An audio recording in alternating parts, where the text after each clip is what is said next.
안녕하세요. 연력학 1 제6장 검사추적에 대한 제1법칙 해석의 두 번째 강의를 시작하겠습니다.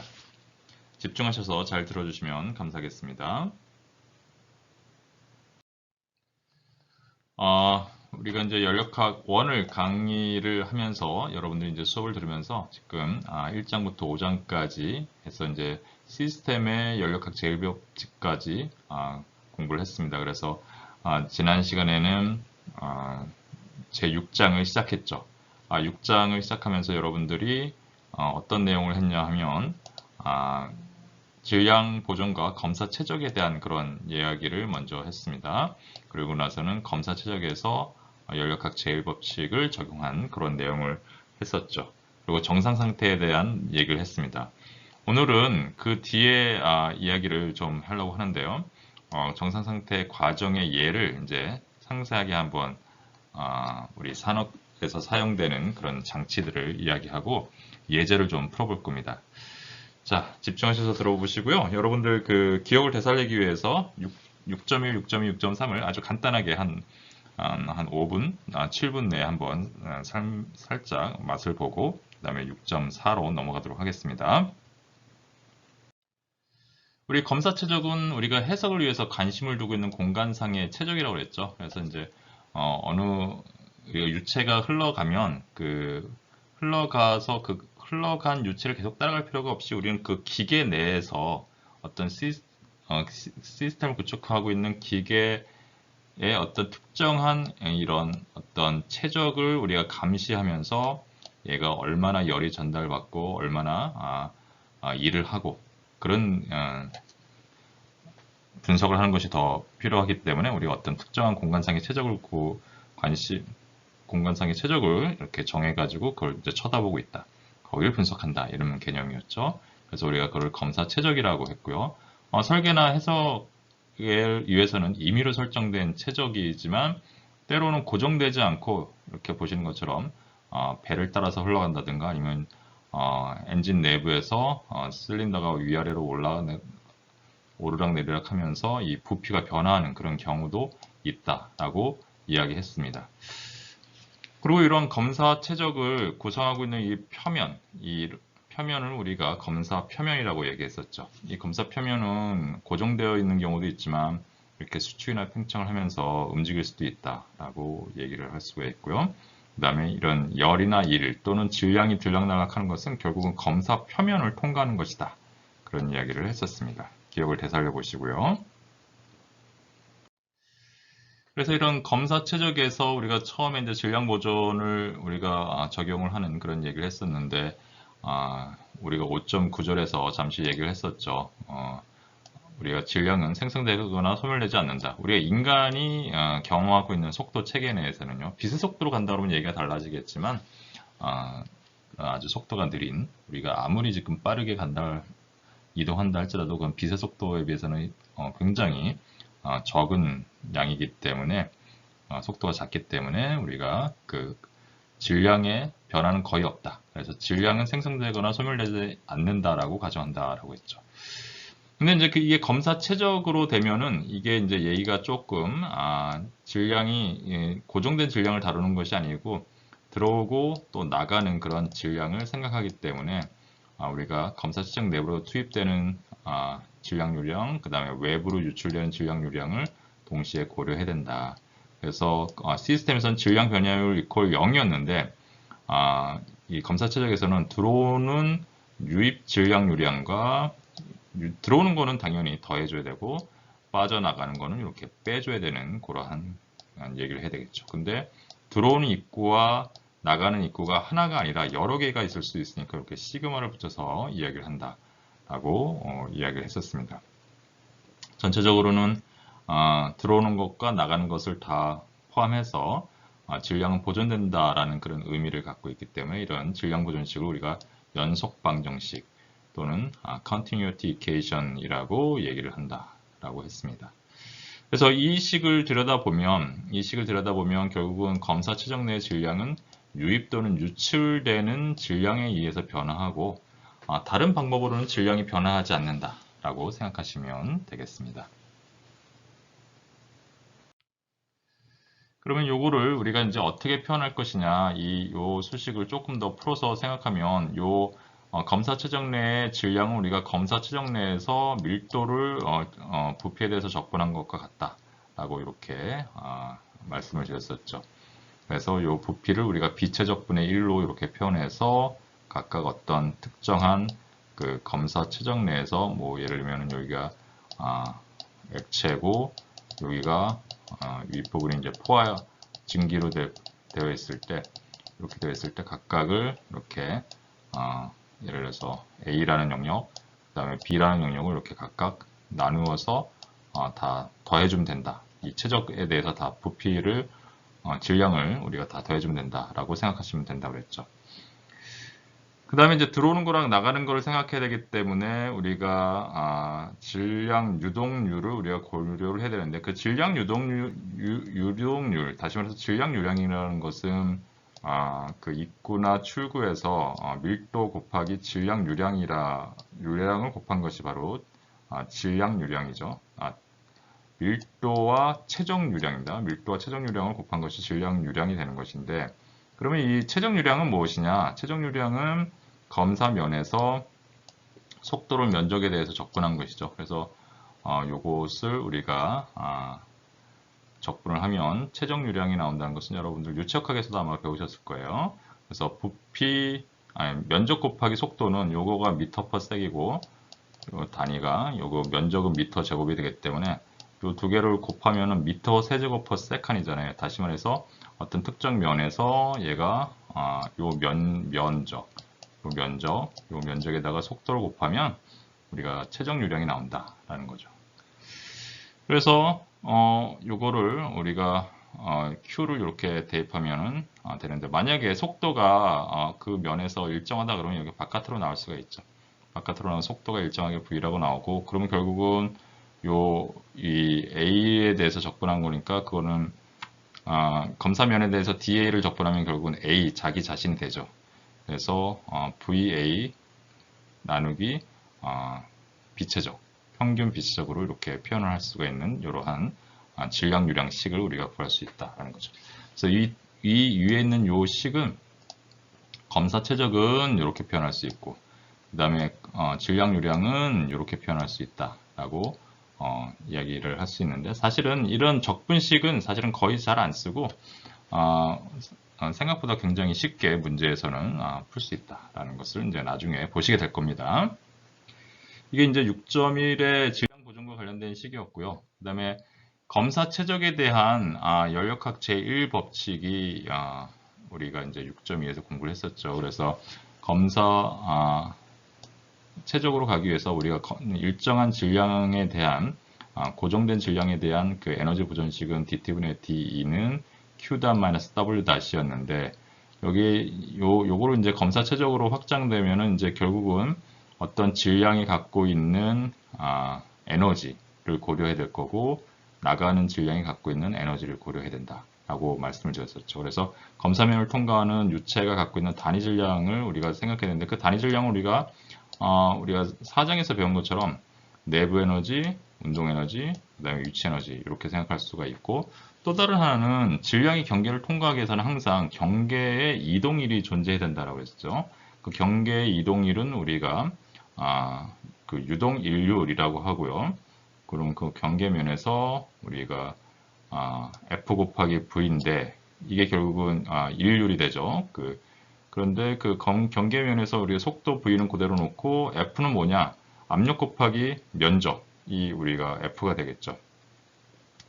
그래서 검사면에 대해서 P, DA를 접근해 주면 되는 거죠. 속도를 곱해줘 가지고 이렇게 해줘야 되는데 그럼 요거를 이제 확장해서 표현하면 어떻게 되는지 이제 다음 페이지에서 보십시다. 보시는 것처럼 요거를 우리가 다시 앞 페이지에 했던 요 식을 표현해주면 요의 그 경계면을 통과하는 질량에 작용하는 압력이 면적이 작을 때 일정하다고 생각되면 이게 바깥으로 이렇게 나오겠죠. 그래서 P 속도 V DA인데 요거 결국은 요게 뭐예요? 결국은 여러분 Q죠. Q 최적 유량. 그래서 PQ가 되겠고요. Q는 뭐예요? 질량 유량 곱하기 비체적 이렇게 되겠죠. 요 식에서 앞에서 잠깐 언급했던 그래서 P 곱하기 비체적 곱하기 질량유량, 그것이 바로 유동일이 된다. 그럼 유동일은 그러면 단위 질량당 유동일은 얼마냐? 그럼 m 닷으로 단위 질량당으로 이렇게 나눠주면 되겠죠. 그럼 m 닷분의 w 닷 플로우, 그러니까 유동일률은, 그러면 단위 질량당 유동일률 스몰 w로 되면서 대문자가 소문자로 되면서 이렇게 되고, 그러면 여기 우측에 남는 거는 p분만 남는다. 즉 단위 질량당 유동일률은 아주 간단하게 압력 곱하기 비체적으로 되는다라는 거죠. 그럼 결국은 경계를 통과하는 단위 질량당 총 에너지는 그 질량당 갖고 있는 에너지와 그 다음에 우리 단위 질량당 유동 일률 이렇게 되는데, 요거 에너지는 뭐였어요? 내부 에너지 더하기 운동 에너지 위치 에너지였죠. 내부 에너지, 운동 에너지, 위치 에너지. 근데 이 내부 에너지에다가 PV를 더하면은 이거 우리가 앞에서 5장에서 배웠던 엔탈피라는 거였죠. 그래서 우리가 경계면을 통과하는 질량은 결국은 엔탈피 더하기 운동에너지 더하기 위치에너지다. 그래서 경계면에서 우리가 질량 유동이 존재한다 하면 언제나 여러분들은 엔탈피라는 것이 나타난다는 것을 알게 될 겁니다. 그래서 엔탈피를 우리가 왜 이렇게 쓰냐라는 것은 항상 이렇게 내부 에너지 더하기 운동 에너지 형태, 내부 에너지 더하기 유동일 형태로 우리가 나타나기 때문에 우리가 엔탈피를 사용하게 된다. 그러면 훨씬 더 우리가 간단하게 표현할 수 있다라는 거죠. 그래서 우리가 이제 고정된 검사 질량에 대한 식에서 유출과 유입이 있는 질량이 보유한 그런 에너지까지 고려하면 검사 최적의 내부 에너지는 열 에너지 빼기 1 에너지는 그대로 써주고 그 최적 내에 들어오는 질량에 의한 에너지와 유동일, 그 다음에 유출되는 질량에 의한 에너지와 유동일을 이렇게 빼주면 되겠죠. 그럼 제가 이렇게 파란색으로 써준 건 더하기니까 그 m.i로 이렇게 묶어주면 이렇게 표현되고요. 요 빨간색으로 써준 거는 마이너스니까 역시 마이너스 m.2로 묶어주면 이렇게 되죠. 근데 이 i에는 ui 더하기 2분의 1 v제곱 더하기 ggi 이렇게 되는데 ui 더하기 pi, vi가 뭐라고요? 엔탈피라고 했죠. hi라고 쓸 수가 있고요. 나가는 내부 에너지 더하기 PEV에서 여기에는 2에는 내부 에너지 UE 더하기 2분의 1 V제곱 그 다음에 GGE 이렇게 되겠죠. 그러면은 UE 내부 에너지 더하기 PV는 엔탈피 이렇게 되겠죠. 그래서 수식을 쓰시면 이런 식으로 쓰실 수가 있다. 그래서 기존에 우리가 고정된 검사 질량에 대한 에너지 보존식에다가 들어오는 질량 유량에 의한 에너지를 다 더해준다. 그리고 나가는 질량 유량에 의한 에너지를 다 더해준다. 라는 거죠. 그 에너지에는 내부 에너지, 운동 에너지, 위치 에너지 더하기 유동일이 포함된다. 라는 얘기죠. 그래서 검사 최적에 의한 일률은 축일, 그 다음에 경계 이동일, 그 다음에 검사 최적에 의한 그 밖에 모든 일을 포함하게 되고요. 유동일은 별도로 분리해서 얘는 이제 어떤 일을 실제로 어떤 기계의 일을 해줄 수 있는 게 아니라 유체가 지나가는데 필요한 일이다 라는 걸 여러분들이 구분하실 수 있어야 된다라고 말씀을 드렸었죠.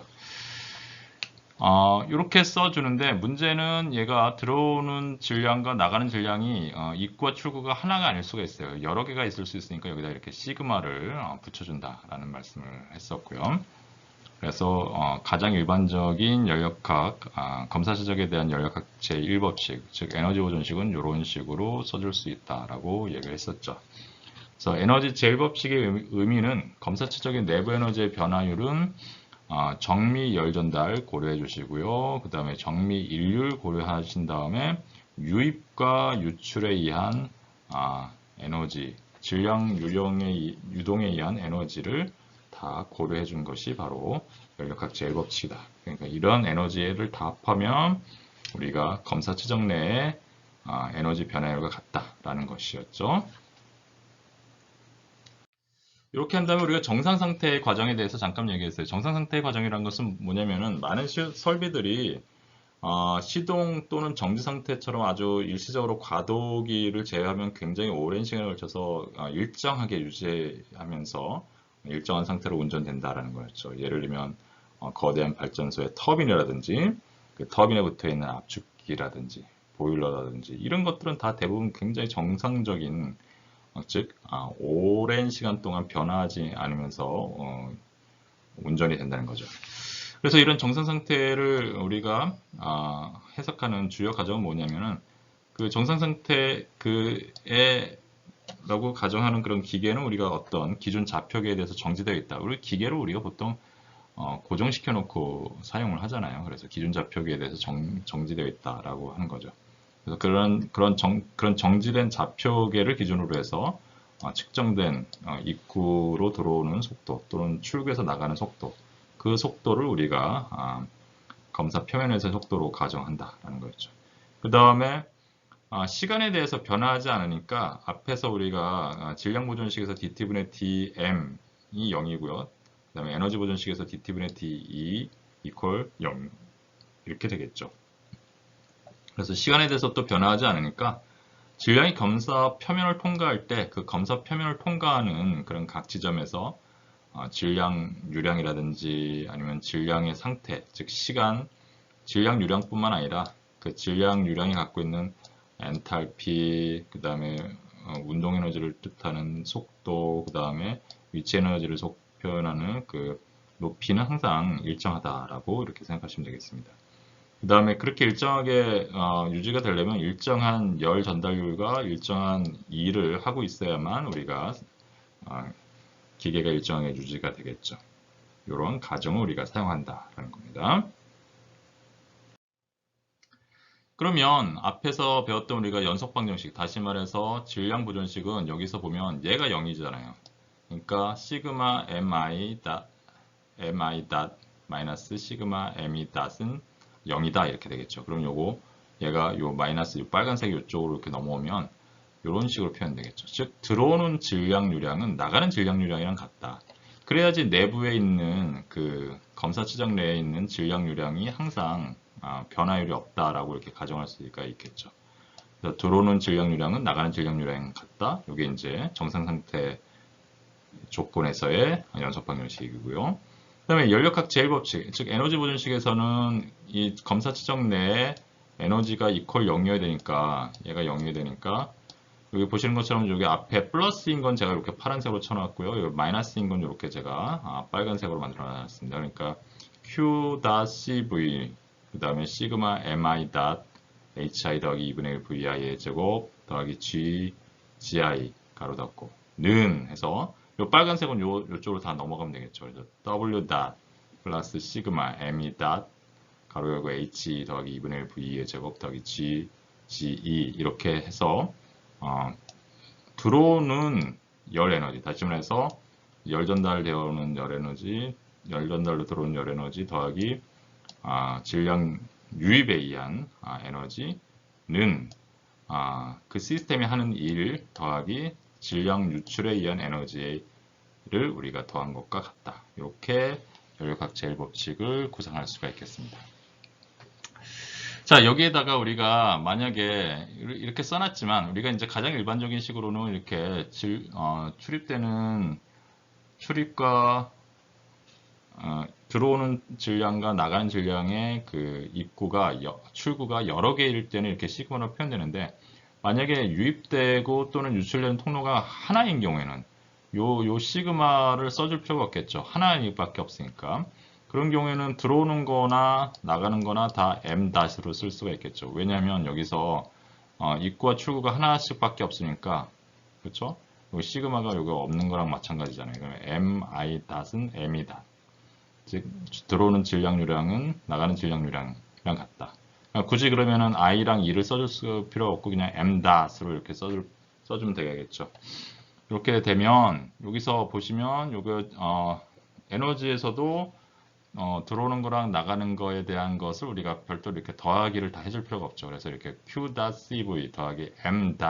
시그마를 삭제해줬죠. 그래서 hi 더하기 2분의 vi의 제곱 더하기 ggi 이퀄 그다음에 w.cv 더하기 여기 시그마가 사라지죠. 그래서 m.e인데 e도 우리가 이제 이때는 그냥 m.으로 표현하면 된다고 했잖아요. m.h 더하기 2분의 v의 제곱 더하기 gge 이렇게 되겠죠.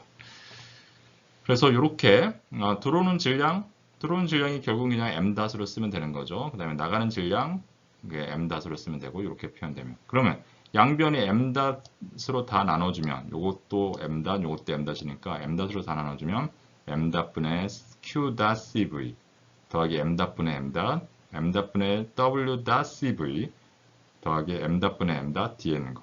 그럼 요게 m.분의 m.은 1이잖아요. 그러니까 이렇게 지워줍니다. 그리고 q.분의 q, m.분의 q.은 뭐냐? 우리가 뭐냐면 단위 질량당 열 에너지라고 생각하시면 되겠죠. 들어오는 질량당 질량유량당 에너지 이렇게 생각하시면 되겠죠. 열 에너지. 그다음에 m.분의 w.은 뭐냐면은 들어오는 질량유량당 일 에너지가 되겠죠. 그래서 small w, small q 이렇게 쓰게 되죠. 그럼 요거는 q, small q 더하기 요건 1이니까 hi 더하기 2분의 vi의 제곱 더하기 ggi 이렇게 되겠고요. 요건 w.을 small w라고 이렇게 표현하고요. 더하기 h 더하기 2분의 1v의 제곱 더하기 gge 이렇게 표현되죠. 그래서 아주 간단하게 입과 출구가 하나인 경우에는 이렇게 쓰실 수가 있겠다. 가장 일반적인 식은 보시는 것처럼 요 위 중간에 있는 요 식이 되겠고요. 요 식이 되겠고 만약에 입구와 출구가 각각 하나다라고 하면 이러한 조건에서 요건 바로 연속 방정식에서 이렇게 나온 거죠. 요 수식을 적용하면 요 빨간색 맨 밑에 있는 요 식이 되겠다라고 이해하시면 되겠습니다. 자, 여기까지가 정상 상태에 대한 그런 과정에 대한 일반적인 수식을 여러분들에게 표현을 해주는 겁니다. 자, 이제부터는 6.4에서 우리가 정상 상태 과정의 이제 실제 예를 한번 들어보겠습니다. 이게 이제 정상 상태로 운전되는 게 꽤 많아요. 그래서 이제 첫 번째로 이제 열교환기를 이제 생각해 보면 되겠습니다.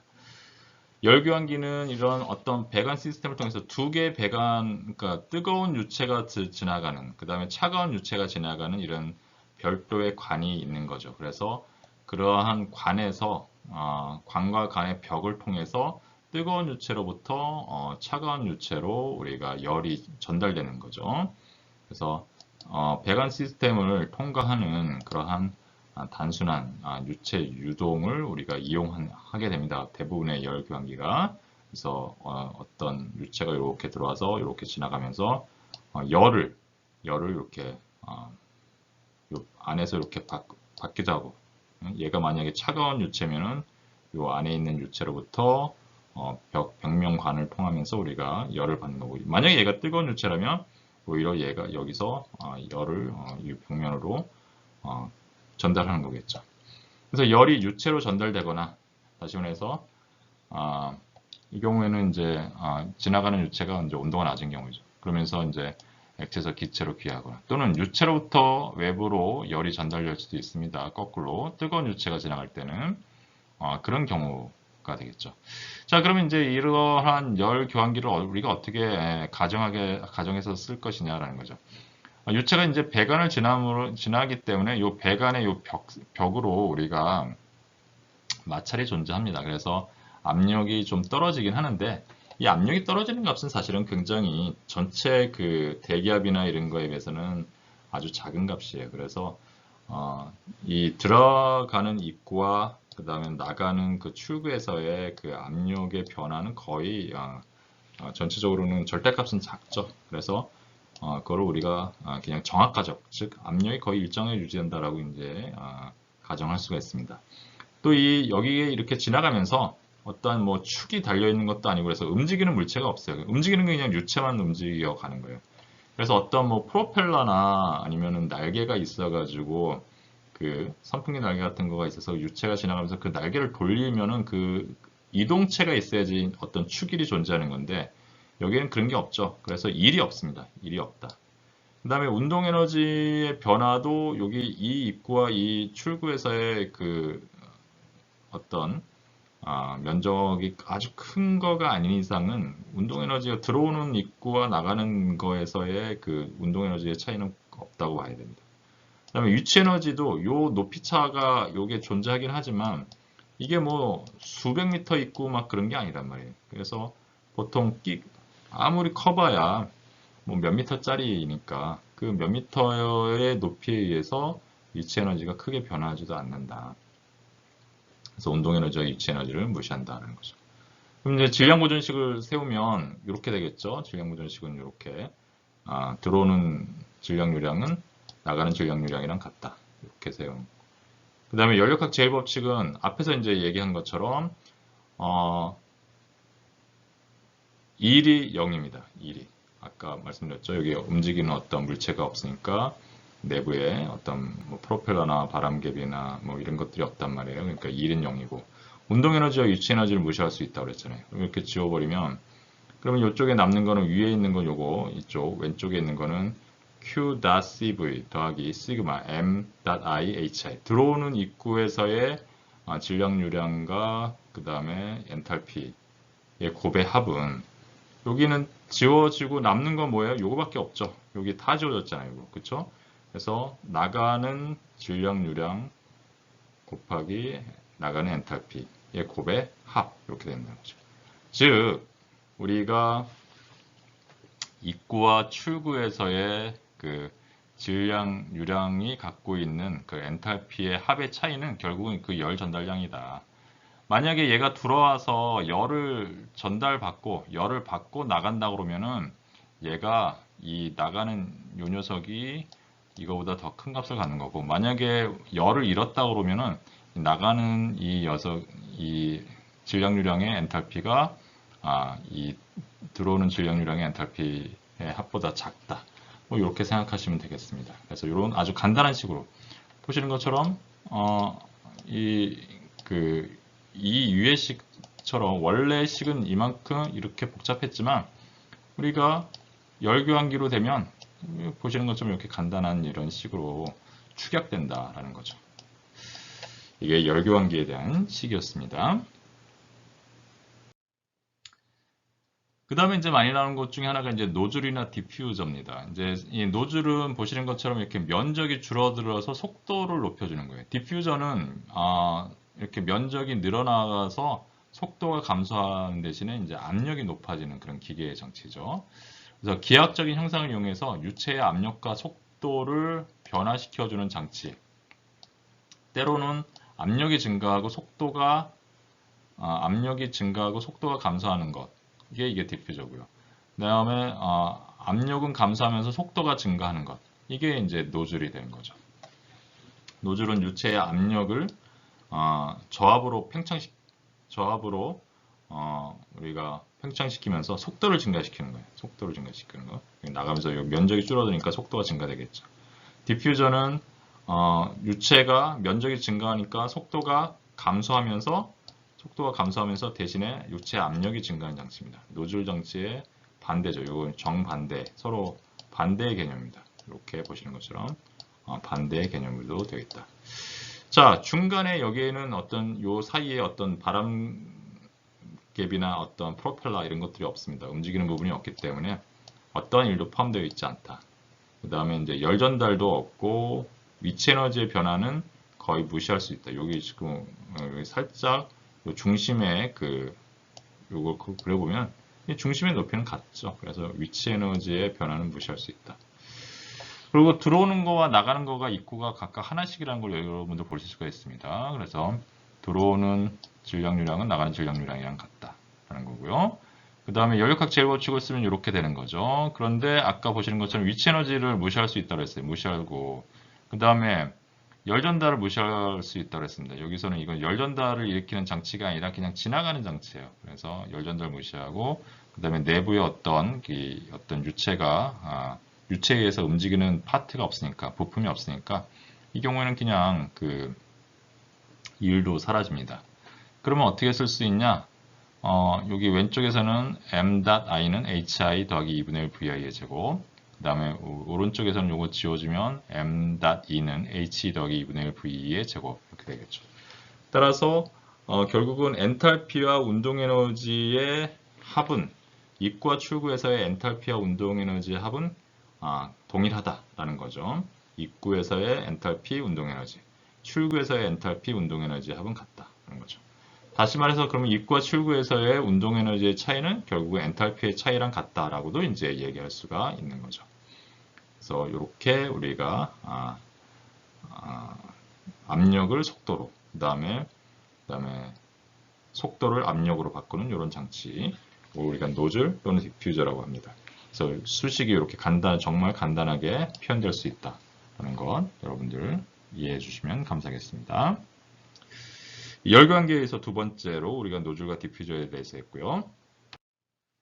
이제 세 번째는 스로틀입니다. 스로틀. 이제 스로틀은 우리가 굉장히 많이 쓰는 그런 장치예요. 여기 어떤 배관 내에 이 통과하는 요 면적을 우리가 변화시키는 겁니다. 요 면적을 살짝 변화시켜요. 그러면은 여기 요 면적이 작아지는 요 면적의 앞부분과 뒷부분을 이렇게 충분히 잡아가지고 이렇게 우리가 컨트롤 바륨을 잡으면 이제 어떤 일이 생기는지 이제 생각해 보십시오. 그러니까 여기 들어오던 이 압력이 여기가 면적이 작아지면서 압력이 낮아져요. 여기를 통과하기 위해서 많은 압력을 사용하게 되죠. 이 부분에서는 압력이 낮아지는 이런 상태가 발생합니다. 그래서 유체가 흐르는 유료의 단면적이 갑자기 이렇게 제한된다. 다시 말해서 제한된다는 말은 감소하는 그런 장치죠. 이런 장치는 실제로는 엔진의 스로틀 밸브, 스로틀이라는 건 결국 목구멍이에요. 여러분들 목이라는 의미입니다. 목구멍. 그래서 여러분들이 이제 이야기를 하는 것도 결국 이 목구멍의 이 면적을 우리가 감소시키냐 증가시키냐에 따라서 우리가 자연스럽게 이야기를 하는 건데 여러분들은 인식하지 못하죠. 저도 인식하지 못합니다. 근데 이걸 아주 자연스럽게 우리는 본능적으로 얘기하고 있지만 요 원리는 결국은 요 면적을 우리가 조정하고 있는 거다. 그래서 뭐 냉장고의 모세관 이런 것들이 다 스로틀을 이용하는 겁니다. 그래서 급격하게 여기 요 면적이 줄어들기 때문에 압력이 강해야 돼요. 압력이 강화된다는 것은 압력이 낮아진다는 뜻입니다. 그래서 이 경우는 앞에 있었던 노즐이나 디퓨저가 면적이 완만하게 이렇게 줄어들거나 완만하게 증가하는 이런 양상이 아니라 그 면적을 완전히 여기서 이렇게 요만큼의 면적으로 아주 갑작스럽게 줄여버리는 그런 경우죠. 그런 경우에 해당하는 게 이제 스로틀이다. 자, 보시는 것처럼 주요 과정은 이 경우에도 움직이는 부분은 없어요. 단지 그냥 여기 통과할 때 여기 막혀 있다는 것 뿐이지 움직이는 부분은 없으니까 1은 0입니다. 그 다음에 입구와 출구의 면적의 변화가 요 전체적으로 이 스로틀 밸브에 들어오는 요 입구, 그 다음에 출구, 요거에 대한 거는 중간에 요거는 면적이 작아지긴 하지만 입구, 들어오는 검사 최적 내에서 면적의 변화는 여기 없습니다. 그래서 운동에너지의 변화는 무시할 수 있다. 그다음 매우 짧은 시간 동안에 우리가 여기 관을 통과하기 때문에 열연달을 무시할 수 있다. 이거 열연달을 일으키려고 하는 장치가 아니고 따라서 짧은 시간 동안에 통과하기 때문에 열연달은 무시된다. 그다음에 이 수평에서 이렇게 이 높이 차가 크게 일어나는 게 아니기 때문에 위치 에너지도 무시할 수 있다라는 거죠. 그 다음에 입구와 출구는 보시는 것처럼 이렇게 하나입니다. 그래서 그러면 보시는 것처럼 mi-은 me-로 이렇게 표현할 수 있고요. 그 다음에 연력학 제일법칙에서 보면 이렇게 되는 겁니다. 그래서 열전달 무시할 수 있다고 그랬죠. 운동에너지, 위치에너지 무시할 수 있다라고 했습니다. 그 다음에 일에너지, 움직이는 파트 없으니까 무시하고. 그럼 남는 건 뭐냐? 여기 요거 입과 출구가 하나니까 요거 없어지고 mi-은 me-인데 요 두 개도 서로 같잖아요. 지워져요.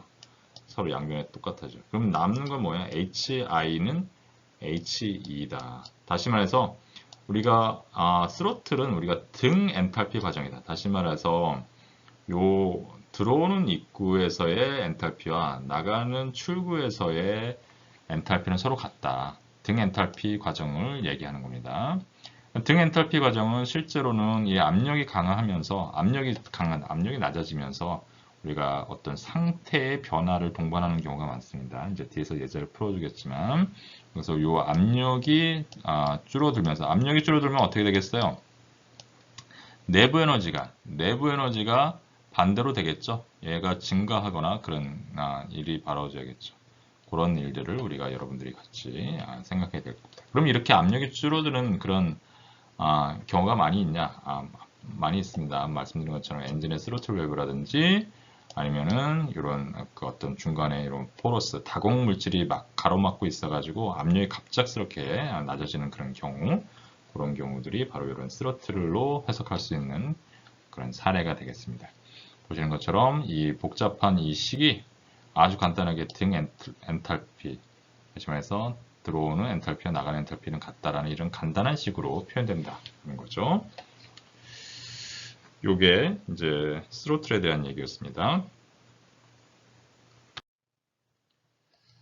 다음 정상 상태 예제는 터빈입니다. 터빈.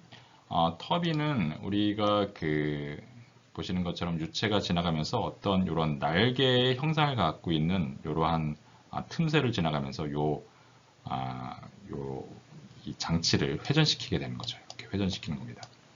그래서 이제 이렇게 지나가면서 압력이 낮아지면서 우리가 이 중간에 있는 요 블레이드라고 이렇게 되어 있는데요. 요 날개 모양들의 형상을 지나가면서 얘를 이렇게 돌리는 거죠. 여러분들 선풍기 생각하시면 됩니다. 근데 얘가 아주 촘촘하게 잡혀 있는 그러한 날개들이 쫙 달려 있고 유체가 아주 고속으로 지나가면서 그 날개를 회전시키고 있다라고 생각하시면 되죠. 이러면 이제 작동 유체의 압력을 이용해서 축일, 이제 회전을 시키는 이제 장치가 있어서 이제 이걸 우리가 축일이라고 하는 거죠. 축일을 생산한다 말입니다. 이러한 그 터빈에는 두 가지 종류가 있는데 물을 끓여서 만든 증기로 돌리는 증기 터빈, 그 다음에 우리가 연소 가스, 연소에 의해서 우리가 확장된 아주 고온고압의 가스를 이용하는 가스 터빈이 있습니다. 그래서 보시는 것처럼 그러한 증기처럼 이런 액체를 우리가 우리가 돌리려고 그러면 역시 아까 말씀드린 것처럼 이 앞에서는 고온의 고압의 이런 가스가 이렇게 증기나 가스가 지나가는 거단 말이에요. 그래서 속도를 높여주기 위해서는 압력을 높여주기 위해서는 우리가 펌프를 쓰거나 또는 그건 이제 액체일 때죠. 액체. 그 다음에 그 가스일 때는 우리가 그걸 이제 압축기라고 합니다. 그래서 펌프나 압축기를 이렇게 요 앞에 출구에다가 이렇게 달아놔서 출구에서 여기서 굉장히 강한 그 압력을 유지하기 위해서 여기다가 우리가 여기에 이제 펌프, 액체일 때는 펌프, 기체일 때는 압축기를 달아가지고 고압으로 만들어주죠. 그러면서 얘가 이제 지나가면서 이제 팽창을 하려고 하면 이제 여기 넓이가 여기 보시는 것처럼 여기 실제로 이 유체가 지나가는 넓이가 이렇게 늘어나게 되는 거죠. 이렇게 늘어나면서 얘가 압력이 낮아지고 얘가 이렇게 회전되는. 그럼 이렇게 회전되면 요 끝에 여기다가 뭔가 요 끝에 축을 따라서 발전기에 어떤 발전기를 달아놓는 거죠. 그럼 뭐 전기를 만든다든가. 아니면은 뭐 예를 들면 여기에다가 비행기 같은 경우는 이런 터빈을 이용해 가지고 고속의 그 압축을 해주는 뒤에서 공기를 또 한 번 또 굉장히 빨아들여 가지고 강하게 배출하는 그런 장치들을 만들어서 비행기를 앞으로 추진하는 그런 장치들을 만들 수 있는 거죠. 그래서 입구의 압력은 아주 고압으로 만들어준다라는 거고요. 출구의 압력은 여기 이제 배출되는 이 주위의 그 상태의 압력에 의해서 결정이 됩니다. 그래서 내부에서 보시는 것처럼 이런 날개를 따라서 팽창하면서 압력은 감소하고, 그렇죠? 압력은 감소하고 면적이 증가하기 때문에 그래서 압력은 감소하고 속도가 이제 증가되면서 이제 회전을 시키죠. 결국은 이렇게 되는데 결국은 이렇게 되면 나중에는 이렇게 면적이 엄청나게 늘어나기 때문에 결국은 요 바깥에 나갈 때는 이제 속도가 굉장히 유체 속도가 떨어집니다. 그리고 이제 토크가 발생하고 결국은 축일이 만들어지는 결국 이를 만들어내는 장치는 터빈이다라고 생각하시면 되겠습니다. 발전소나 이런 데서 사용하는. 그래서 이를 생산하는 유체는 저압의 저속 상태로 터빈에서 이제 이쪽으로 빠져나가게 되죠. 보시는 것처럼 입구와 출구의 그 개수는 하나입니다. 하나. 자, 출구에서 속도는 낮아지기 때문에 이 출구 방향에서의 운동 에너지는 무시될 수 있어요. 그 다음에 터빈은 기본적으로 일을 만들어내는 거기 때문에 열을 유체가 갖고 있는 열 에너지를 가급적이면은 단열을 시켜서 그 에너지를 최대한 일로 뽑아내려고 해요. 그래서 바깥에 여기에 단열을 시켜 놓습니다. 여기다가 이렇게 보시는 것처럼 단열을 시켜 놓기 때문에 그 열 전달은 무시가 될 수 있어요. 또 위치 에너지는 평균적인 위치는 거의 이렇게 변화가 없기 때문에 위치 에너지는 무시할 수가 있습니다. 자, 아까 처음에 말씀드렸던 것처럼 입구와 출구는 결국은 이렇게 하나씩이기 때문에 들어오는 입구가 있고 나가는 출구가 있고 이게 하나씩이기 때문에 mi-은 mi-입니다. 그 다음에 열역학 제1법칙에서 아까 뭐라고 그랬죠?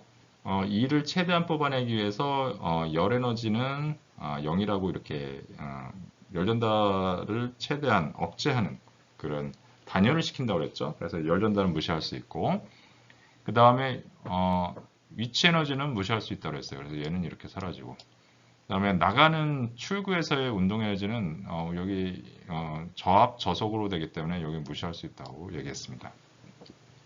운동 에너지 그럼 결국 여기 운동 에너지가 남아있고 엔탈피가 남아있고 여기는 엔탈피가 남아있죠.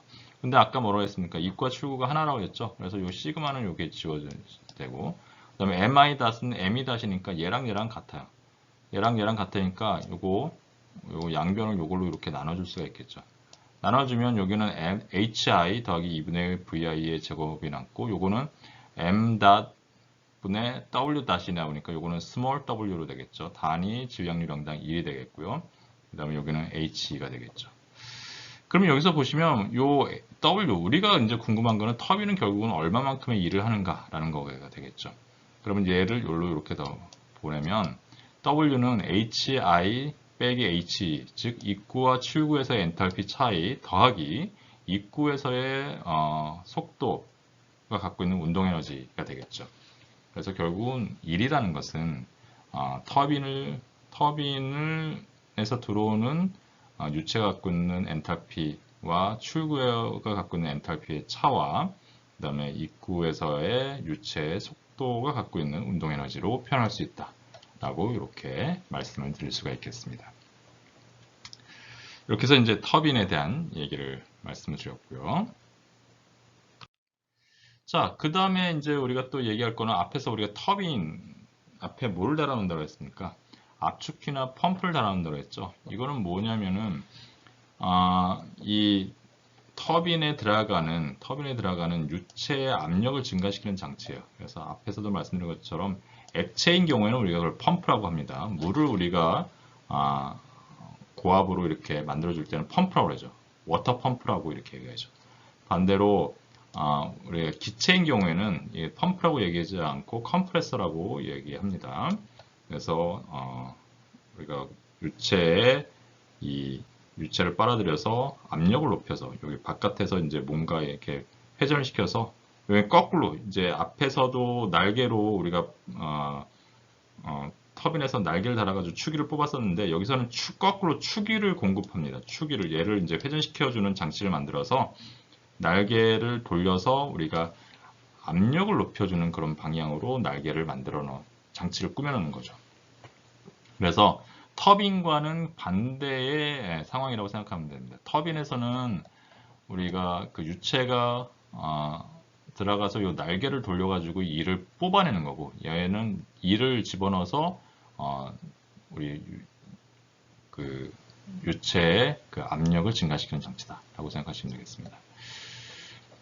이 입구와 출구의 그 면적은 거의 같기 때문에 운동 에너지는 거의 일정해요. 그 다음에 이렇게 우리가 보통 이렇게 수평으로 달아놔서 하기 때문에 위치 에너지의 변화도 무시할 수가 있죠.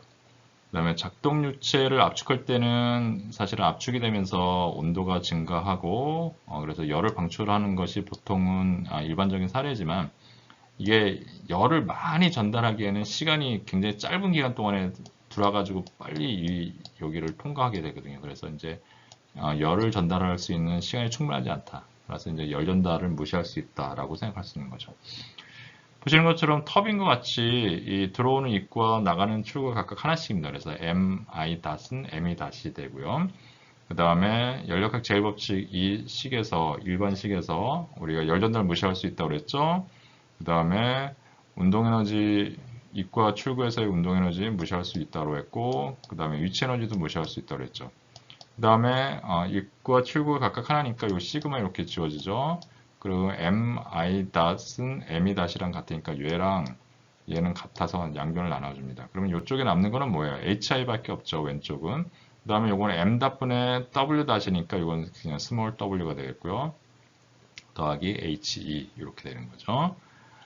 즉, 따라서 우리가 이 펌프나 압축기를 돌리는데 필요한 일은 요게 이렇게 넘어가면 hi 빼기 he가 되죠. 즉, 입구와 출구의 엔탈피 차이에 해당하는 것만큼 우리가 일이 필요하다. 이 펌프 또는 압축기를 돌리는 일이 정해진다라고 생각하시면 되겠습니다. 앞에서랑 거의 같죠. 그 터빈과 거의 같은데 결국 터빈과 압축기, 터빈이나 압축기 펌프는 결국은 그 일에 대한 그거죠. 그러니까 터빈은 우리가 일을 뽑아내는 거고 압축기나 펌프는 그 얼마만큼의 일이 필요한지 우리가 이제 계산해내는 그러한 장치죠. 다시 말해서 터빈은 일을 생산하는 거고 압축기나 펌프는 일을 소비하는 것이다. 라고 이렇게 거꾸로 생각하시면 되겠습니다. 자, 그래서 우리가 그 정상 상태 과정에 해당하는 장치 5개를 얘기했어요. 열교환기, 그 다음에 노즐 디퓨저, 그 다음에 스로틀, 터빈, 압축기 이렇게 5가지를 얘기를 했죠. 그래서 이러한 검사 최적의 질량과 에너지 보존식을 우리가 간단하게 리뷰를 해본 다음과 같습니다. 먼저 우리가 질량 보존식과 에너지 보존식을 우리가 쓸 수가 있는데 시스템인 경우에는 DT분의 DM equal 제로예요. 예, 컨트롤 매스, 고정 질량에 대해서 우리가 질량의 변화는 없다라는 거였고 에너지 보존 법칙은 DT분의 D는 Q 다 빼기 W 다시였는데 이게 검사체적으로 가면은 들어오는 질량과 나가는 질량을 고려해 줘야 된다. 역시 여기서도 들어오는 질량과 나가는 질량을 고려해 줘야 되는데 에너지에서는 우리가 내부 에너지만 생각해 가지고는 안 되고 유동일이 필요하다라고 했죠. 그래서 이거 엔탈피로 우리가 고려를 해줘야 된다라는 얘기를 했습니다. 이게 H로 우리가 생각을 해줘야 된다라는 거였죠. 이런 것들을 여러분들이 정확하게 이해하시고 넘어가셨으면 좋겠고요. 이 각각의 식들이 여기서 이렇게 넘어가는 그 과정들을 여러분들 다시 한번 눈을 감고 상상해 보시면 좋겠습니다. 이게 왜 이렇게 되는구나 라는 걸 머릿속에 그려 놓으시고 이 수식들을 한번 써보셨으면 좋겠습니다. 그래서 이런 정상 상태, 이런 원래 식은 이렇게 복잡하지만 사실 정상 상태가 되면 문제가 굉장히 간단해지는데요.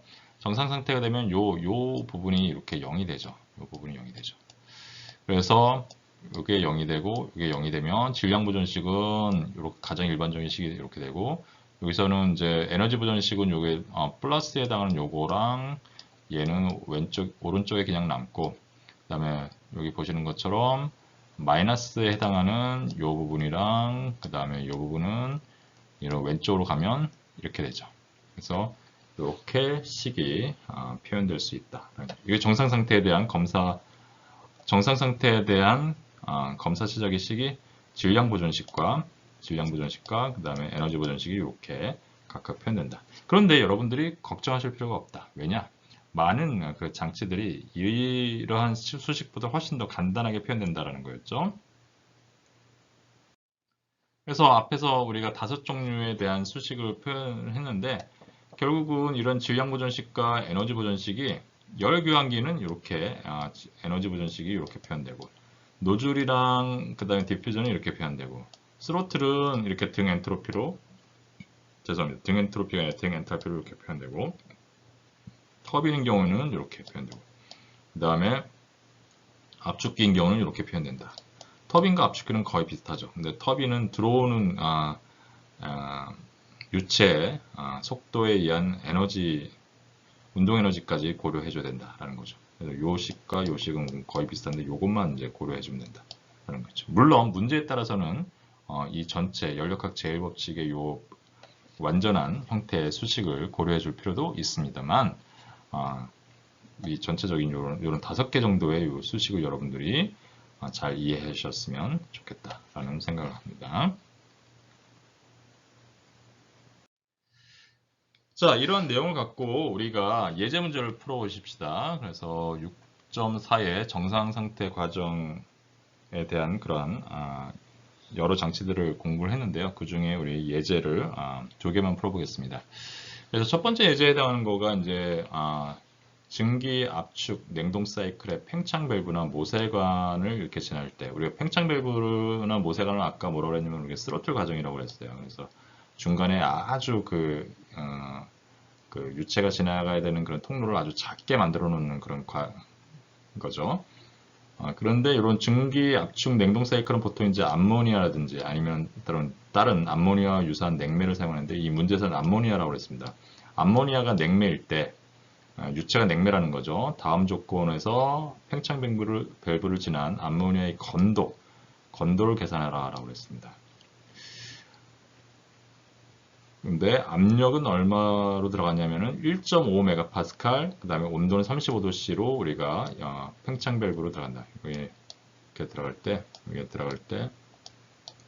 여기 잠깐 여기 스로틀을 여기 중간에 만들어 놓고, 들어가는 입구에서의 압력은 1.5MPa, 그 다음에 35도C고, 나갈 때는 팽창 밸브로부터 나올 때는 여기 지금 291kPa로, 그러니까 1.5MPa를 우리가 1500kPa이잖아요. 그게 291로 급격하게 줄어든다 이거죠, 압력이. 자, 그럼 문제를 한번 풀어보겠습니다. 우리 문제 풀이 기법은 얘가 먼저 유체 종류부터 여러분들이 파악을 해야 돼요. 그래서 문제에서도 명확하게 알려줬습니다. 암모니아다. 그럼 암모니아면 우리가 뭐 공기나 이런 경우에는 우리가 이산기체 방정식을 사용하겠지만, 이 암모니아이기 때문에 우리가 연력학표를 사용하시면 되겠고요.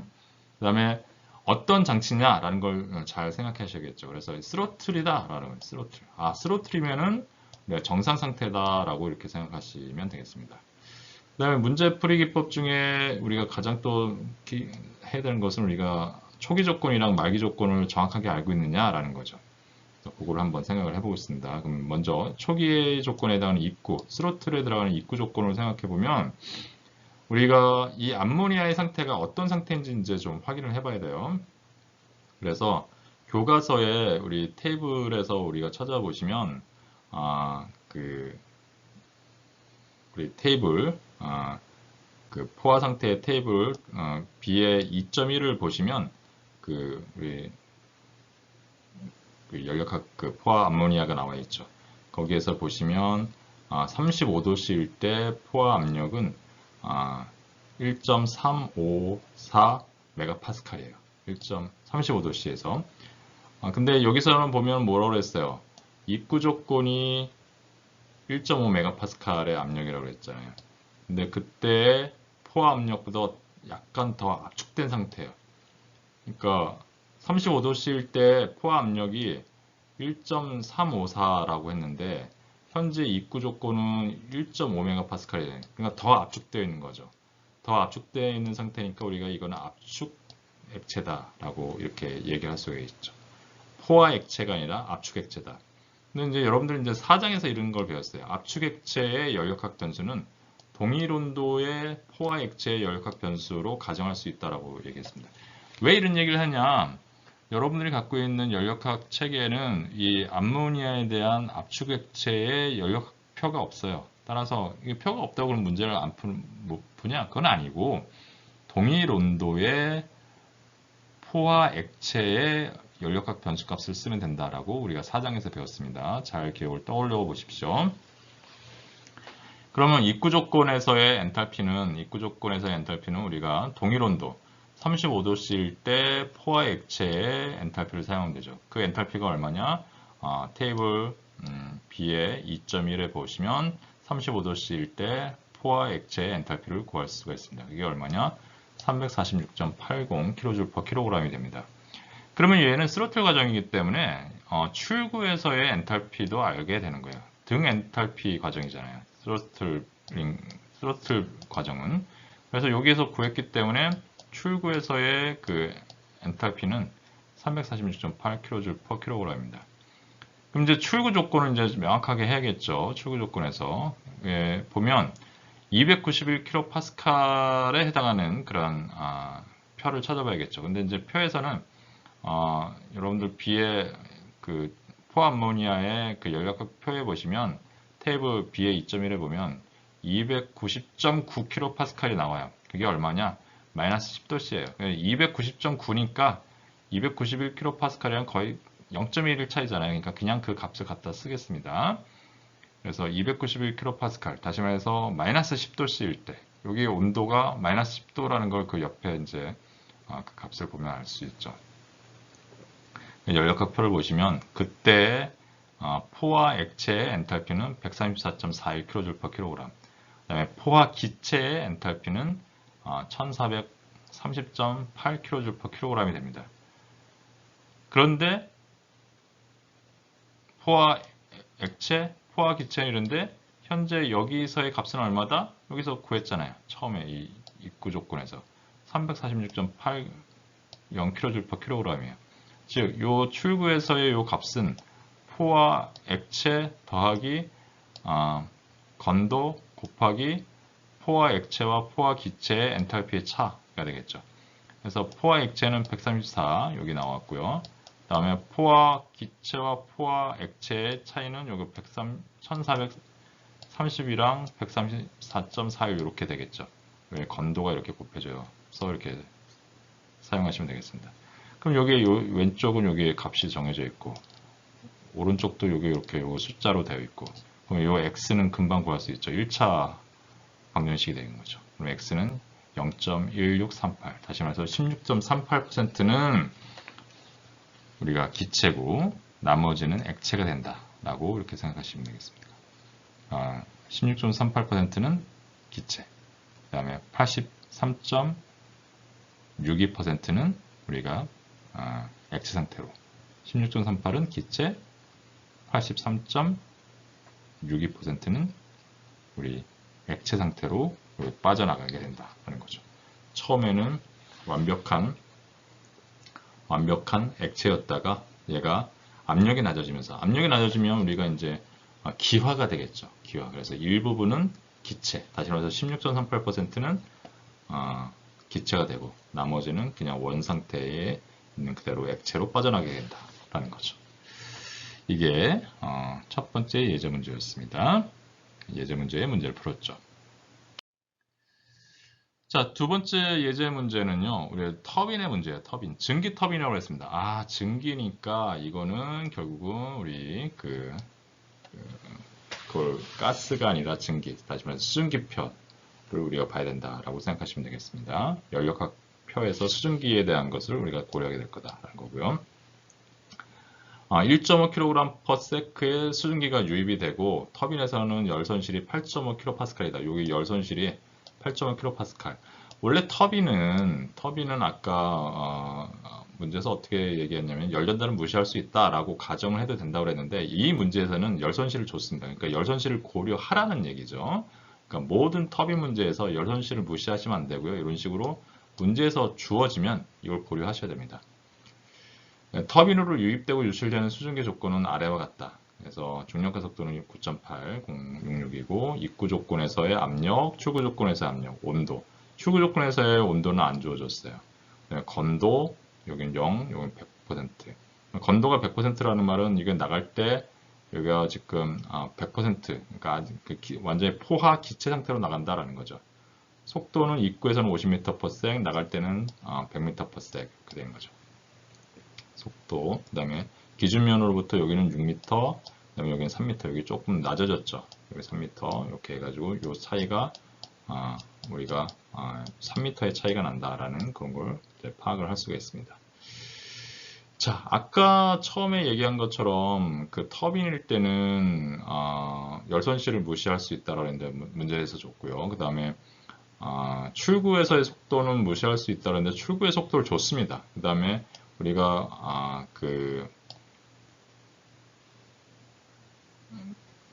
위치 에너지도 무시할 수 있다고 했는데 위치 에너지까지 위치까지 다 줬습니다. 그러니까 이건 다 원래 수식을 다 고려해서 집어넣어라라는 거죠.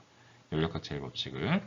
자, 문제를 먼저 풀어보겠습니다. 유체가 어떤 종류인지를 알아야 돼요. 수증기, 증기라고 했습니다. 그러니까 수증기표, 연력학 표를 구할 거다. 어떤 기계인지를 생각해야겠죠. 터빈이다 그랬어요. 증기 터빈. 증기 터빈이니까 정상 상태의 기계로 생각하시면 되겠습니다. 그 다음에 세 번째는 초기 조건이랑 말기 조건을 정확하게 우리가 파악을 하면 되는 겁니다. 자, 입구 조건의 정의입니다. 입구 조건에서는 우리가 그 포화 수증기표에서 우리가 연력학 테이블 B의 1.2 테이블 B의 1.2를 보시면 이게 포화 수증기표가 되는데 입구 온도가 350도이실 때 그 2메가파스칼이에요. 근데 결국은 보면은 2메가파스칼 조건의 포화 온도는 요 테이블 B의 1.2에서 보면 212.43도씨입니다. 다시 말해서 212.43도씨보다 이 입구의 350도씨가 더 높아요. 다시 말하면 얘는 포화 증기를 더 온도를 높였다. 그래서 이 경우는 과열 증기죠. 앞에 문제에서는 그 암모니아가 우리가 포화된 그런 액체, 포화된 암모니아보다 압력이 더 높았죠. 그러면 이제 이게 압축된 압축 액체다 이렇게 생각하시면 되겠고, 이 경우에는 포화된 온도보다 더 높았다. 온도가 더 높았기 때문에 이건 과열 증기다. 그러니까 이거는 과열 증기표를 우리가 사용해서 보시면 되겠습니다. 출구 조건은 정확하게 줬어요. 뭐라고 줬냐면 여기서 여러분들 문제에서는 안 줬는데 그림에서 보시면 이렇게 건도가 100%다라고 되어 있어요. 100%니까 0.1메가파스칼에서 건도 100%인 포화 증기다라고 생각하시면 되겠습니다. 이렇게 생각하시면 되겠고요. 그 다음에 m.은 줬죠. 아예 1.5kg이라고 줬습니다. 그래서 m.i랑 m.2는 우리가 알고 있는 거예요. 이게 얼마다? 1.5다 라고 이렇게 문제에서 준 거죠. 그러고 나면은 이제 에너지 보존식을 이렇게 우리가 간단하게 즉 입구와 출구가 하나인 경우에 이렇게 쓸 수가 있었죠. 근데 원래는 그 터빈에서는 얘도 무시하고 얘랑 얘도 무시하고 그 다음에 출구도 이렇게 무시할 수 있다라고 했는데 이 문제에서는 이걸 무시한다라고 얘기하지 않았어요. 조건을 다 줬습니다. 그러니까 요거에 에너지 보존식의 기본 관계식을 다 사용해서 문제를 풀어라 라고 하는 거랑 마찬가지입니다. 그래서 한번 그 조건들을 한번 다 넣어 보겠습니다. 다 넣어보면 앞에 있는 식에서 우리가 W를 우리가 그 관계식을 W에 대해서 풀어보면 Q로 하고요. 앞에 있었던 요 출구에서의 엔탈피, 운동에너지, 위치에너지를 이런 식으로 요 항을 이렇게 이동시켜 보면 이렇게 됩니다. 그 다음에 요 Q는 뭐냐면 M.분의 Q-이에요. Q-는 얼마냐? 여기 8.5kPa로 이렇게 주어졌어요. Q-이 8.5kPa이고 M.은 얼마냐? 여기 1.5 kg/s으로 이렇게 되겠죠. 자, 관계식에서 그럼 결국은 뭐냐? 보시는 것처럼 운동에너지 다 알고 있어요. 운동에너지 알고 있고 위치 알고 있어요. 중력가속도 여기에 주어졌습니다. 문제가 없어요. 그럼 결국은 이 Q는 여기서 이렇게 구하면 되고 HI랑 H2만 구하면 됩니다. 근데 이거는 우리가 쉽게 구할 수 있죠. 문제에서 사실은 상태를 다 알아줬어요. 과열 증기의 엔탈피예요. 2메가파스칼 350도씨에서의 과열 증기의 엔탈피니까 연력 테이블 B의 1.3을 보시면 요 2메가파스칼에 대해서 온도 350도씨를 찾아가면 돼요. 그러면 HI는 얼마냐? 들어가는데 3136.96kJ/kg 이렇게 되겠죠. 출구 조건에서는 뭐예요? 우리가 100%였단 말이에요. 100%, 건도 100%. 다시 말해서 포화 증기의 엔탈피죠. 0.1메가파스칼에서. 그러면 우리 연력표 B의 1.2에 0.1메가파스칼을 찾아서 가시면 요 B의 1.1은 온도 기준으로 나왔고 B의 1.2는 압력 기준으로 나왔죠. 그래서 요거를 찾아가시면 우리가 나옵니다. 그래서 출구에서의 엔탈피는 요거다. 이렇게 보실 수가 있겠습니다. 그럼 이 W는 Q가 뭐라고 했어요? 아까 앞에서 Q.분의 Q.을 M.으로 나눈 거죠. 근데 이 Q.은 열 손실입니다. 열 손실이니까 8.5 플러스 8.5가 아니라 마이너스 8.5라고 여러분들 쓰셔야 되고요. HI는 보시는 것처럼 3136.96 여기다 이렇게 지어줬고요. 그 다음에 2분의 1, 요 V제곱은 50의 제곱인데 여기 보면은 이게 킬로줄로 이렇게 다 이렇게 표현이 되어 있습니다. 킬로줄, 킬로와트. 다시 말해서 이렇게 킬로로 다 나눠야 되니까 요렇게만 표현되면 요거는 뭐냐면은 그냥 줄 단위의 에너지죠. 그래서 그거를 킬로줄 단위로 나누면 나누기 1000. 그 다음에 중력과 속도 곱하기 높이인데 이것도 역시 킬로줄로 이렇게 표현하려고 그러면 이렇게 1000으로 나눠줘야겠죠. 빼기 H는 2675.46입니다. 2분의 1, 그 다음에 분의 속도의 제곱, 100의 제곱 이렇게 되고요. 나누기 1000으로 나눠줘야지 킬로줄이 됩니다. 그 다음에 9.8066 곱하기 높이 3m 이렇게 되고 나누기 1000으로 이렇게 해야겠죠. 자, 그런데 여러분들이 이렇게 여기서 이제 문제를 이렇게 보시는 것처럼 원래 우리가 앞에서 터빈의 경우에는 뭐 열 전달도 무시하고 그 다음에 위치 에너지도 무시하고 운동 에너지는 출근은 지워버리고 한다 뭐 이런 얘기를 했었는데 왜 이걸 이렇게 다 포함시켜서 했냐라고 이렇게 생각하실 수가 있겠죠. 그래서 요거는 한번 요것들을 요 엔탈피의 차이에 해당하는 요거의 차이와 그다음에 요 두 개 운동 에너지 차이와 위치 에너지의 차이를 각각 따로따로 우리가 나누어서 생각해 볼 수 있다라는 거죠. 요 수식에서. 그러면 요걸 한번 분리해서 한번 보겠습니다. 다음 페이지에서. 분리해서 보시면 자, 열 손실에 해당하는 거 이렇게 쓸 수가 있고요. 엔탈피에 해당하는 거는 이렇게 여기에 엔탈피 그다음에 들어가는 엔탈피와 나가는 엔탈피의 차이가 이렇게 되고요. 운동 에너지의 차이는 이렇게 표현될 수 있습니다. 앞 페이지에 있는 거. 그다음에 위치 에너지의 차이는 이렇게 표현할 수 있어요. 보시면 요 엔탈피의 차이는 461.5kJ/kg입니다. 운동 에너지는 보시는 것처럼 마이너스 3.75kJ/kg에 요거 계산하시면 마이너스가 아니라 죄송합니다. 플러스 0.02726kJ/kg입니다. 보시는 것처럼 요걸 계산하면 452.11kJ/kg이에요. 근데 여기서 보시면 터빈의 출력은 와트 단위로 계산하는 거죠. 근데 얘는 kJ/kg입니다. 그래서 출력을 구하려고 그러면은 여기다가 m.을 구해줘야 돼. m.을 곱해줘야지만 우리가 이 w. 출력을 구할 수 있죠. 그래서 요 단위 질량당이니까 얘는 우리가 질량 얼마나 시간당 얼마나 질량이 들어가는지 그거를 우리가 m.을 곱해주면 w.을 구할 수 있습니다. 그래서 1.5kg/s에다가 여기서 구하신 요거를 이렇게 집어넣으시면 되겠죠. 하시면 요 1.5에다가 452.12를 곱하면 678.2가 되고요. 단위는 kg/s, kJ/kg 이렇게 해서 kg은 여기에 있고 여기 분모했으니까 이렇게 지워져서 kJ/s이 되죠. kJ/s는 뭐냐? 우리가 줄/s이 우리 와트죠. 그래서 이건 kJ이 됩니다. 그래서 이건 킬로와트가 되는 거죠. 단위가. 그래서 킬로와트 678.2kW가 되는 겁니다. 자, 이렇게 계산하고 보니 앞에서 우리가 열 손실에 해당하는 거는 요거 계산해 보면 마이너스 5.667kJ/kg입니다. 그러면은 요거는 엔탈피의 변화의 양이 몇 퍼센트냐? 1.23%예요. 운동 에너지의 변화량 마이너스 3.76은 엔탈피 변화, 다시 말해서 461.5의 변화량의 0.82%. 위치 에너지는 0.02726kJ/kg이에요. 이거는 요 엔탈피 요 461.5kJ/kg에 0.0059%에 해당해요.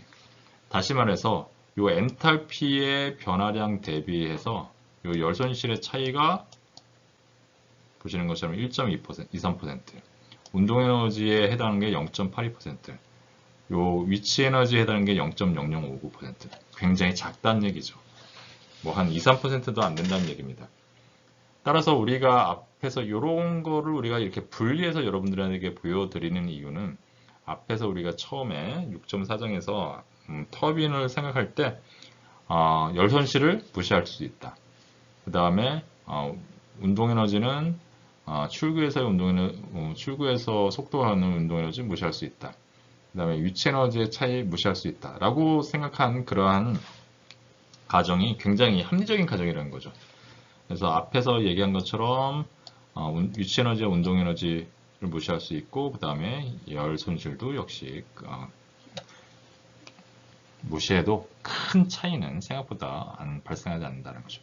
그래서 문제에서 이렇게 다 주어지는 경우에는, 여러분들이 다 주어지는 경우에는 일반적인 연력학 제1법칙, 검사 최적의 정상 상태의 검사 최적의 연력학 제1법칙을 적용하시면 되고요. 만약에 이런 말이 없다, 이런 말이 없고 이런 조건도 안 주어졌다 라고 하면 그냥 요거 지워버리고 요거 지워버리고 요거 지워버린 다음에 여러분들 그냥 수식 그냥 적용하시면 됩니다. 자, 이렇게 해서 두 번째 예제도 끝났습니다. 자, 그래서 6장의 두 번째 강의를 우리가 마쳤는데요. 6장의 두 번째 강의는 우리가 정상 상태의 과정에 해당하는 여러 기계 시스템들에 대해서 이야기를 했습니다. 그래서 열교환기, 그 다음에 노즐과 디퓨저, 그 다음에 세 번째 스로틀, 네 번째 터빈, 다섯 번째 압축기, 요 얘기에 대해서 우리가 연력학 제1법칙, 에너지 보존식이 어떻게 간략하게 표현되는지에 대해서 얘기를 했고요. 그리고 이제 그거를 우리 예제 문제를 스로틀에 대한 예제 문제와 그다음에 터빈에 대한 예제 문제를 함께 공부해 봤습니다. 자, 전체적으로 수식은 연력학 제1법칙의 그 수식이 어려운 것처럼 보이지만 이게 정상 상태로 된다든가 아니면은 이게 정상 상태에서도 또 이제 특별한 어떤 기계 시스템으로 변화하면 그 수식이 굉장히 간략하게 변한다는 걸 여러분들이 이해하실 수 있었어요. 그러한 그 과정, 거기서 사용된 가정들 왜 그렇게 간단하게 표현되는지에 대한 이해도를 높이면 사실은 수식은 굉장히 복잡하지만 생각보다 어렵지 않다라는 것을 여러분들이 좀 이해해 주셨으면 좋겠습니다. 자, 고생들 많으셨고요. 모르는 부분들은 앞부분에 다시 되돌아가셔서 반복 학습해 주시면 감사하겠습니다. 고생하셨습니다.